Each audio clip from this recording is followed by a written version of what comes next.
বাংলাদেশের প্রতি পূর্ণ সমর্থন থাকবে যুক্তরাষ্ট্রের। নিউ ইয়র্কে জাতিসংঘ অধিবেশনের সাইডলাইনে প্রধান উপদেষ্টা ডক্টর মোহাম্মদ ইউনূসের সাথে বৈঠকে একথা জানিয়েছেন মার্কিন প্রেসিডেন্ট জো বাইডেন। ফ্যাসিবাদের বিরুদ্ধে শিক্ষার্থীদের আন্দোলন এবং তাদের জীবন উৎসর্গের বিষয়ে মার্কিন প্রেসিডেন্টকে জানান প্রধান উপদেষ্টা। তিনি জানিয়েছেন, বাংলাদেশের পুনর্গঠনে যুক্তরাষ্ট্রের সহযোগিতা প্রয়োজন। বাইডেন বলেছেন, শিক্ষার্থীরা যদি দেশের জন্য এতটা ত্যাগ স্বীকার করতে পারে তাহলে তাদেরও আরও বেশি করা উচিত। ছাত্র জনতার আন্দোলন এবং অভ্যুত্থান পরবর্তী দেয়ালচিত্রের বই দ্য আর্ট অফ ট্রায়াম্প বাইডেনের হাতে তুলে দেন ডক্টর ইউনূস।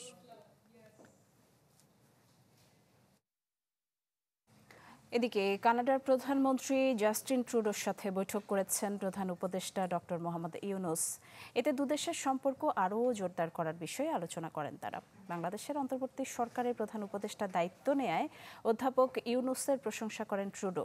বিগত শাসন ব্যবস্থা কিভাবে দেশের প্রতিষ্ঠানগুলোকে ধ্বংস করেছে তার বর্ণনা দেন ডক্টর ইউনূস। বাংলাদেশের শিক্ষার্থীদের আরও ভিসা দিতে কানাডার প্রতি অনুরোধও জানান তিনি। কানাডার প্রধানমন্ত্রী হাতে তুলে দেন ছাত্র জনতার অভ্যুত্থানের সময় ও পরে আঁকা দেয়ালচিত্রের বই দ্য আর্ট অফ ট্রায়াম্প।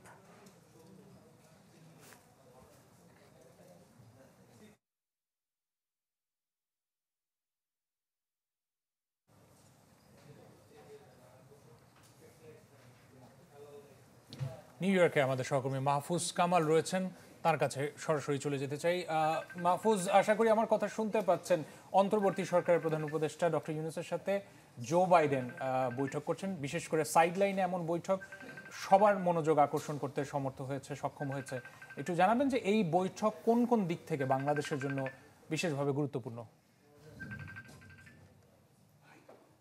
আমরা যতটুকু জানতে পেরেছি, মার্কিন প্রেসিডেন্টের পক্ষ থেকে অন্তর্বর্তীকালীন সরকারের প্রধান উপদেষ্টা ডক্টর মোহাম্মদ ইউনূসকে যে বার্তাটি দিয়েছে সেটি হচ্ছে যে এই অন্তর্বর্তীকালীন সরকারকে ফুল সাপোর্ট, মানে পূর্ণ সমর্থন দিবে মার্কিন যুক্তরাষ্ট্র।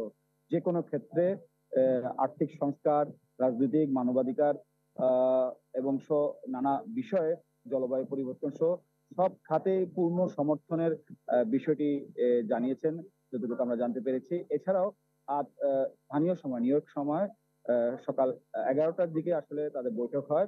20 মিনিট ব্যাপী এই বৈঠকে দ্বিপাক্ষিক স্বার্থ সংশ্লিষ্ট বিষয়ে আলোচনা হয়েছে এবং ডক্টর মোহাম্মদ ইউনূসের এই বৈঠকটি খুবই গুরুত্বপূর্ণ এই কারণে, এই প্রথমবারের মতো জাতিসংঘের সাধারণ অধিবেশনের মধ্যে আলাদা দ্বিপাক্ষিক দুই দেশের মধ্যে, মার্কিন এবং বাংলাদেশের রাষ্ট্র এবং সরকার প্রধানের মধ্যে বৈঠকটি হলো। এবং এর অন্যতম বিষয় হচ্ছে যে বাংলাদেশ সরকারকে মার্কিন পক্ষ থেকে, যুক্তরাষ্ট্রের পক্ষ থেকে সব ধরনের সহায়তা দেওয়ার যে বার্তা দেওয়া হয়েছে, এটি একটি বড় অর্জন। এর পাশাপাশি ডক্টর মোহাম্মদ ইউনূস যখন আজকে জাতিসংঘের সাধারণ অধিবেশনের যে সম্মেলন কক্ষ বা এই জায়গায় যখন এসছেন হেডকোয়ার্টারে, আমরা দেখেছি কানাডার জাস্টিন ট্রুডো এবং বিশ্বব্যাংকের যিনি দায়িত্বে আছেন তিনি, এছাড়াও অন্যান্য যারা রাষ্ট্রপ্রধান রয়েছে, ব্রাজিলের প্রেসিডেন্ট, এরকম যারা রয়েছেন সরকার প্রধান এখানে এসছেন এই জাতিসংঘের সাধারণ অধিবেশনে অংশগ্রহণ করতেন। তারা সকলে এসে স্বেচ্ছা তার সাথে কথা বলছেন, ছবি তুলছেন। মূলত বাংলাদেশের পক্ষ থেকে যিনি আমাদের এবার প্রতিনিধিত্ব করছেন ডক্টর মোহাম্মদ ইউনূস, তিনি নোবেল জয়ী, তার বিশ্বব্যাপী একটি সুনাম এবং পরিচিতি রয়েছে।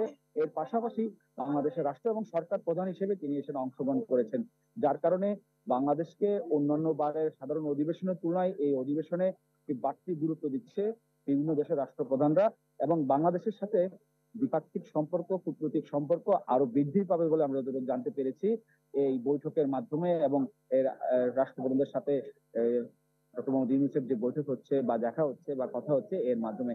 আজকে কিন্তু ডক্টর মোহাম্মদ ইউনূসের আরো বেশ কয়েকটি প্রোগ্রাম রয়েছে। IMF এর প্রধান তার সাথে বৈঠক করবেন এবং রোহিঙ্গা ক্রাইসিস নিয়ে একটি অনুষ্ঠান রয়েছে, সেটি তিনি অংশগ্রহণ করবেন। এছাড়াও বাংলাদেশের কিন্তু আজ 50 বছর পূর্তি এবারে যে জাতিসংঘের সাধারণ অধিবেশনে যোগ দেওয়ার, সেই উপলক্ষে কিন্তু একটি অনুষ্ঠান রয়েছে, তাতেও কিন্তু ডক্টর মোহাম্মদ ইউনূস অংশগ্রহণ করবেন। মাহফুজ, অনেক ধন্যবাদ যুক্ত হওয়ার জন্য। মাহফুজ কামাল আমাদের সাথে যুক্ত হয়েছিলেন যুক্তরাষ্ট্র থেকে।